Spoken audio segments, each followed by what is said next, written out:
Reels reels வேற, reality வேற நீங்களே சொல்லிட்டு இப்போ நீங்க விடுறது அம்பட்டும் ரீல்ஸ் தான்.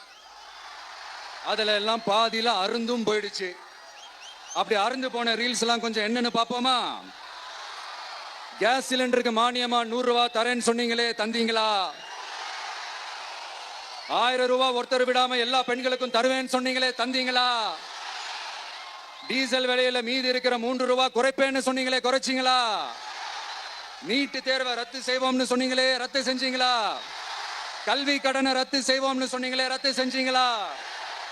வருஷத்துக்கு 10 லட்சம் பட்டதாரிகளுக்கு வேலை தருவேன்னு சொன்ன மீனவர்களை பழங்குடியின பட்டியல சேர்ப்போம்னு சொன்னீங்களே, சேர்த்தீங்களா? மீனவர்களுக்கு 2 லட்சம் வீடுகள் கட்டித்தரப்படும் சொன்னீங்களே, கட்டி தந்தீங்களா? அனைத்து மீனவ கிராமங்களிலும் மீன் உலர்த்தும் தளம் அமைக்கப்படும் சொன்னீங்களே, அமைச்சு கொடுத்தீங்களா? நெசவாளர்களுக்கு கூட்டுறவு சங்கத்துல கொடுக்கிற கடனுக்கு வட்டி 12% இருந்து 8% குறைக்கப்படும் சொன்னீங்களே, குறைச்சிங்களா? ஆட்டோ ஓட்டுறவங்களுக்கு சொந்த ஆட்டோ வாங்க 10,000 மானியம் வழங்குவோம்னு சொன்னீங்களே, வழங்குனீங்களா? அரசு ஊழியர்கள் ஆசிரியர்களுக்கு ஓல்டு பென்ஷன் ஸ்கீம் கொண்டு வருவேன்னு சொன்னீங்களே, கொண்டு வந்தீங்களா? பகுதி நேர ஆசிரியர்களுக்கு பணி நிரந்தரம்னு சொன்னீங்களே, செஞ்சீங்களா? சத்துணவு மற்றும் அங்கன்வாடி பணியாளர்களுக்கு அரசு பணி உறுதினு சொன்னீங்களே, செஞ்சீங்களா?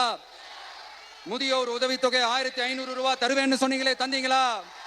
தமிழகத்தில் இருக்கும் வேலை வாய்ப்புகள்ல 75% தமிழர்களுக்கு சொன்னீங்களே, தந்தீங்களா? 3 லட்சத்தும் மேல் இருக்கிற காலி பணியிடங்கள் நிரப்பப்படும் சொன்னீங்களே, நிரப்புனீங்களா? தூய்மை பணியாளர்கள் பணி ஊதியம், ஓய்வூதியம் போன்ற கோரிக்கைகள் நிறைவேற்றப்படும் சொன்னீங்களே, நிறைவேற்றினீங்களா?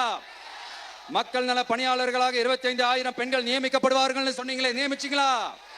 ரேஷன் கடையில் மீண்டும் உளுந்து வழங்கப்படும் சொன்னீங்களே, கொடுத்தீங்களா?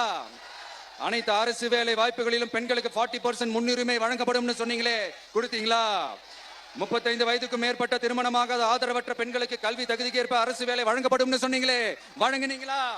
வகுப்பு வாரியத்தின் கோரிக்கைகள் பரிசீலிக்கப்பட்டு மேற்கொள்ளப்படும் சொன்னீங்களே, செஞ்சீங்களா? அரசு வீட்டு வசதி மற்றும் குடிசை மாற்று வாரிய வீடுகளில் மாற்றுத்திறனாளிக்கு ஒதுக்கீடு செய்யப்படும் சொன்னீங்களே, செஞ்சீங்களா?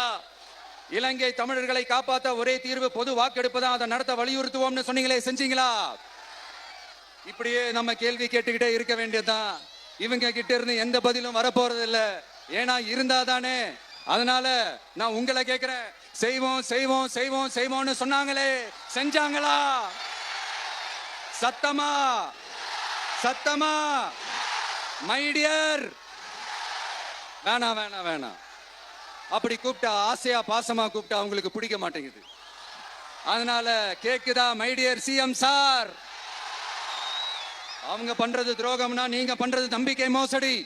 இது ரெண்டுமே ஒண்ணுதான், ரெண்டுமே ஏமாத்து வேலை தான், இது ரெண்டுமே ஜனநாயக குற்றம் தான். இப்படி ஏமாத்துறதுல இவங்க 2 பேருமே ஒரே வகையறா தான்.